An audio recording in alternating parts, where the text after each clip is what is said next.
बिस्मिल्लाहिर्रहमानिर्रहीम। सो chapter number 24 गार्टन का start करते हैं। Circulatory shock and it's treatment. अच्छा यार देखो, शॉक है क्या? शॉक क्या चीज़ है कि जब भी आपकी बॉडी को उसकी डिमांड के मुताबिक ब्लड नहीं मिलेगा, ऑक्सीजन नहीं मिलेगी, न्यूट्रिएंट्स नहीं मिलेंगे, तो हम कह देंगे it is a condition which is known as the shock. ठीक है, अब आपके पास आता है जी कॉज ऑफ द शॉक। ठीक है, तो कॉज क्या हो सकता है? देखो बेसिक आपके पास दो कॉजेज़ हैं। यहाँ तो आपके हार्ट को ब्लड नहीं मिल रहा, ठीक है, या फिर आपका हार्ट जो है वो आगे पंप नहीं कर पा रहा।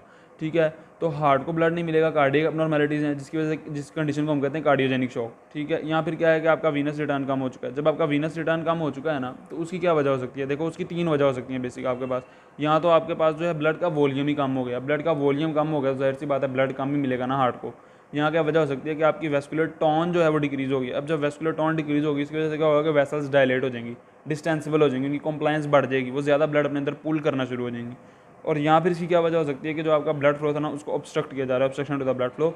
All these condition will lead to a decrease in the venous return which will eventually cause your circulatory shock. ठीक है, अब उसके बाद आता है डिमिनिश कार्डियक आउटपुट नहीं था तो भाई आपको सर्कुलेटरी शॉक कैसे हो गया? तो हम लोगों ने कहा देखो यार ऐसा भी तो हो सकता है ना कि आपका टिश्यू जो है वो एब नॉर्मली ग्रो हो रहा है, उसको बहुत ज़्यादा ही डिमांड है। ठीक है, आपकी कार्डियक आउटपुट नॉर्मल है 5 लीटर है, ठीक है, लेकिन आपकी जो है वो मेटाबॉलिक रेट बहुत ज़्यादा हुआ है।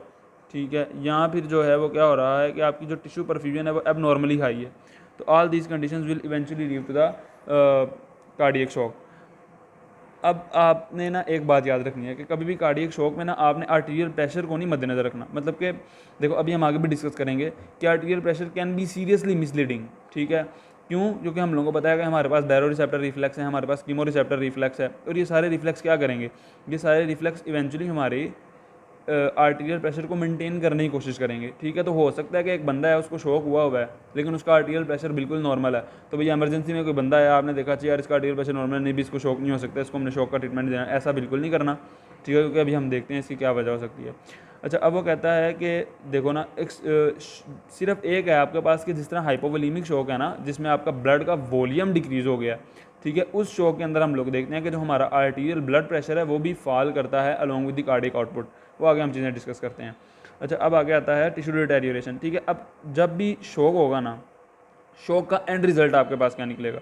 देखो शॉक का एंड रिजल्ट ये निकलना है कि एक shock itself leads to more shock. ठीक है, अब जब shock itself lead to more shock होगा तो उससे क्या होगा कि eventually it will lead to the cardiac multiple organ dysfunction. ठीक है, मल्टीपल ऑर्गन डिसफंक्शन होगा जिसकी वजह से इवेंचुअली जो है वो बंदे की डेथ हो जाएगी, यानी उसका लीवर भी काम नहीं कर रहा, उसकी किडनी भी काम नहीं कर रही, इवेंचुअली जो है ये सारी डेथ हो जाएगी उसकी। अच्छा, उसके बाद आगे हमारे पास आती हैं जी टाइप्स ऑफ शॉक। ठीक है, तो अगर हम लोग टाइप्स ऑफ शॉक को देखते हैं ना, ठीक है, तो हमारे पास कितनी तरह की शॉक की टाइप्स हैं? तो हम लोगों ने कहा देखो बेसिकली हमारे पास हैं 3 तरह की टाइप्स हैं। ठीक है, या तो जो शॉक है ना वो कौन सा हो सकता है? नॉन प्रोग्रेसिव हो सकता है, या वो प्रोग्रेसिव हो सकता है, और या वो इरिवर्सिबल हो सकता है। अच्छा देखो, प्रोग्रेसिव शॉक क्या है? प्रोग्रेसिव शॉक ये है कि अगर नॉन प्रोग्रेसिव सॉरी ठीक है, नॉन प्रोग्रेसिव शॉक क्या है कि आपकी बॉडी अपने मैकेनिज्म से ही उस शॉक को रिकवर कर ले, उसको हम कहेंगे ये नॉन प्रोग्रेसिव शॉक है। ठीक है, एक ऐसा शॉक है जो आपकी बॉडी अपने मैकेनिज्म से उसको रिकवर नहीं कर सकती अगर हम उसको एक्सटर्नल थेरेपी ना दें, that condition is known as the progressive shock. और तीसरा आता है इरिवर्सिबल शॉक। और इरिवर्सिबल शॉक क्या चीज़ है कि अब आप कोशिश कर लें जितनी मर्जी मेडिकेशंस दे दें, ब्लड ट्रांसफ्यूजन्स दे दें, लेकिन आप शॉक को रिकवर नहीं कर सकते, and this condition of the shock is known as your irreversible shock, यानी अब बंदे की बस इना लीला हो चुकी है, अब आप कुछ नहीं कर सकते। अच्छा, अब उसके बाद आगे क्या आ गया आपके पास? Shock caused by the hypovolaemia. ठीक है, अब देखो हाइपोवोलीमिया बेसिकली है क्या? Hypo means less and volaemia means volume. ठीक है, तो hypovolaemia means the diminish blood volume.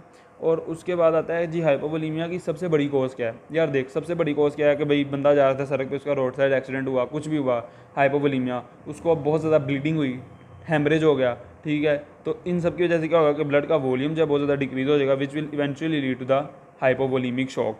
अब आता है आर्टीरियल ब्लड प्रेशर और कार्डियक आउटपुट जो हम पीछे डिस्कस कर रहे थे। तो भाई इसको हमने क्यों नहीं लेना? देखो हमारे पास जो है ना, ये जो आगे वाले पैराग्राफ्स हैं ना उनकी भी समरी इकट्ठी बताता हूँ तुम लोगों को ना, फिर समझ अच्छा आ जाएगा। तो क्या हुआ ये कि भाई अब आपके पास ना एक बंदा था, उसका ना क्या हुआ कि हेमरेज हुआ। ठीक है, उसका ब्लड वॉल्यूम बहुत ज़्यादा कम हो गया। ठीक है। तो अब क्या होगा कि बैरो रिसेप्टर रिफ्लेक्स एक्टिवेट हो जाएगा, ठीक है, और सिंपैथेटिक स्टिमुलेशन होगी। जब आर्टेरियोलो कंस्ट्रिक्शन होगी, वीनस कंस्ट्रिक्शन होगी, ये देखो आर्टेरियोलो कंस्ट्रिक्शन है, वीनस कंस्ट्रिक्शन है, और हार्ट की एक्टिविटी जो है वो मार्केबली इंक्रीज होगी है। ये तमाम फैक्टर्स क्या करेंगे, ये तमाम फैक्टर्स जो हैं वो उसके आर्टीरियल प्रेशर को इंक्रीज़ करने की कोशिश करेंगे, लेकिन ये तमाम फैक्टर्स कार्डियक आउटपुट को इंक्रीज़ करने की कोशिश नहीं कर रहे। क्यों नहीं कर रहे? क्योंकि ये देखो यहाँ पे लिखा हुआ है उन्होंने कि जो आपकी आर्टेरियोलो कंस्ट्रिक्शन है उसका कार्डियक आउटपुट को राइज करने में कोई रेज नहीं है। चलो हमने कहा भाई वो हमने मान लिया जी कि आपकी जो है वो वीनस रिटर्न इंक्रीज़ हो रहा था, उससे कार्डियक आउटपुट बढ़ गया। हमने कहा हार्ट की एक्टिविटी इंक्रीज़ हुई, हार्ट ने पंप करना ज़ोर से स्टार्ट किया, जल्दी स्टार्ट किया, चलो ठीक है कार्डियक आउटपुट बढ़ गया। लेकिन आर्टेरियोलो कंस्ट्रिक्शन से जब टोटल पेरिफेरल रेजिस्टेंस बढ़ेगी तो इससे हमारे पास कार्डियक आउटपुट नहीं बढ़ेगा, लेकिन हमारा ब्लड प्रेशर बढ़ जाएगा। इसी वजह से हम लोग देखते हैं कि देखो कार्डियक आउटपुट की कर्व नीचे है, लेकिन आर्टेरियल प्रेशर की कर्व जो है वो थोड़ी सी ऊपर है। अच्छा, इसमें एक और बात ये देखो, ठीक है, ये लास्ट पे आके एकदम पीक के बाद दोबारा इसने एक पीक इख्तियार की। वो पीक क्या थी? वो बेसिकली हमारे पास पीक है central nervous system ischaemic response की, ठीक है। अब central nervous system ischaemic response क्या था? वही कि ब्रेन को जब ब्लड की सप्लाई नहीं मिलेगी तो ब्रेन जो है वो रैपिड डिस्चार्ज करेगा वैसे मोटर सेंटर से तमाम बॉडी में, ठीक है। तो it will lead to the intense sympathetic stimulation which will eventually cause your vasoconstriction, और उसकी वजह से हमारा आर्टेरियल प्रेशर एकदम दोबारा राइज करेगा, लेकिन हमारा कार्डियक आउटपुट उसके मुताबिक राइज नहीं कर पाएगा, एंड इवेंचुअली जो है ये देखो ये कार्डियक आउटपुट बिल्कुल मतलब कि ज़ीरो एंड डेथ हो जाएगी पर्सन की। अच्छा, अब आपके पास इसको हम जो है वो क्या कहते हैं, लास्ट डिच रिस्पॉन्स भी कहते हैं। अच्छा, अब हम लोग देखते हैं जी protection of the coronary and the cerebral blood flow. तो प्रोटेक्शन देखो, अब ये बात यहाँ पे वो क्या कहता है, यहाँ पे कहता है कि भाई हमारे सारे जिस्म को जो है ना वो ब्लड की सप्लाई कम कर दीजिएगी, वेजो मोटर सेंटर जो है वो वेजो कंस्ट्रिक्शन करवा देगा, लेकिन ये वेजो कंस्ट्रिक्शन जो है वो कोरोनरी और सेरिब्रल ब्लड फ्लो में नहीं होगी। इसका क्या मतलब है? इसका मतलब ये है कि जो वेजो कंस्ट्रिक्शन थी ना, जो ब्लड सप्लाई कर रही हैं वेसल्स हमारे हार्ट को, और जो ब्लड सप्लाई कर रही हैं वेसल्स हमारे ब्रेन को, इनको जो है हम लोग ब्लड फ्लो कम नहीं करते। देखो अगर हार्ट को कम हो जाएगा तो हार्ट की पम्पिंग एबिलिटी कम हो जाएगी, it can lead to the heart failure. और इसी तरह जो है अगर आपके ब्रेन को जो है ब्लड की सप्लाई कम हो जाएगी तो वेजोमोटर सेंटर जो है वो डिप्रेस हो जाएगा, फर्दर डिप्रेस हो जाएगा, ठीक है। तो ये जो कंडीशंस थी इन दोनों को हम लोग कोशिश करते हैं मेंटेन किया जाए, ठीक है। अब आगे हमारे पास आ गया जी दो टाइप्स हैं शॉक की, progressive and non progressive shock, ठीक है। अभी हम लोगों ने क्या डिस्कस किया, डिस्कस करना है, अब हम लोग डिस्कस करते हैं नॉन प्रोग्रेसिव शॉक को पहले।